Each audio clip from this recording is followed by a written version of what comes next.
రోజైతే morning 6 o'clock లోపలే వేడి నీళ్ళు నిమ్మకాయ తాగుతాను. కానీ ఈరోజు కాస్త లేట్ అయిందనమాట. నైట్ కిచెన్ క్లీనింగ్ అయిపోలే, గిన్నెలు క్లీనింగ్ కాలేదు, అందుకని పొద్దునే కాలేదు.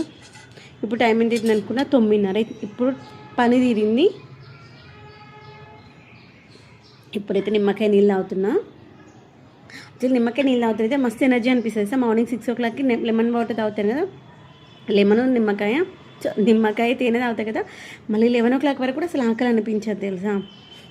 యాక్చువల్గా ఫాస్టింగ్స్ టైంలో అందుకేనేమో తేనీరు తాగాలి అంటారు అనిపిస్తుంది.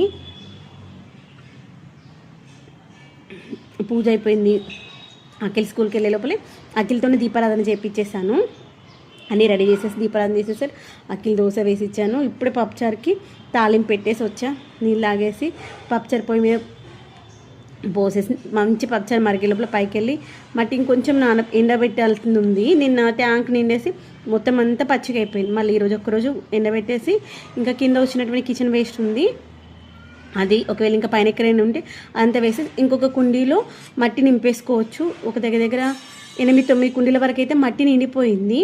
ఈరోజు లేదంటే రేపైనా మొక్కలు అయితే పెట్టిస్తాను. అఖిల్తో బెండ విత్తనాలు ఉన్నాయి, బీర విత్తనాలు ఉన్నాయి, పొట్లకాయ విత్తనాలు ఉన్నాయి. ఇవన్నీ విత్తనాలు అయితే కొనుక్కొచ్చాను. తర్వాత పాలకూర కూడా ఉంది, చుక్క కూర ఉంది, గోంగూర ఉంది, తర్వాత తోటకూర ఉంది, గంగవేల్ కూర ఉంది, పునర్నవ విత్తనాలు, ఇవన్నీ విత్తనాలు అయితే పెట్టేసుకోవాలి. ఈ సంవత్సరం అయితే వర్షాలు ఎక్కువగా ఉండడం వల్ల మొక్కలు పెట్టడానికి కుదరలేదు. అందుకని కొన్ని కుండీలు ఖాళీగా ఉండే వాటిని మళ్ళీ తీసేసి డికంపోజ్ అయిపోయినటువంటి కంపోస్ట్ అయిపోయినటువంటి అంతా మళ్ళీ వర్షం పడినప్పుడు అంతా మనకి మిద్దె తోటలో మనము గార్డెనింగ్ చేసేది అంతా కూడా కంటైనర్ గార్డెనింగ్ కదా. వర్షం పడింది అంటే దాంట్లో ఉన్నటువంటి పోషకాలన్నీ కూడా వాష్అవుట్ అయిపోతాయి అనమాట.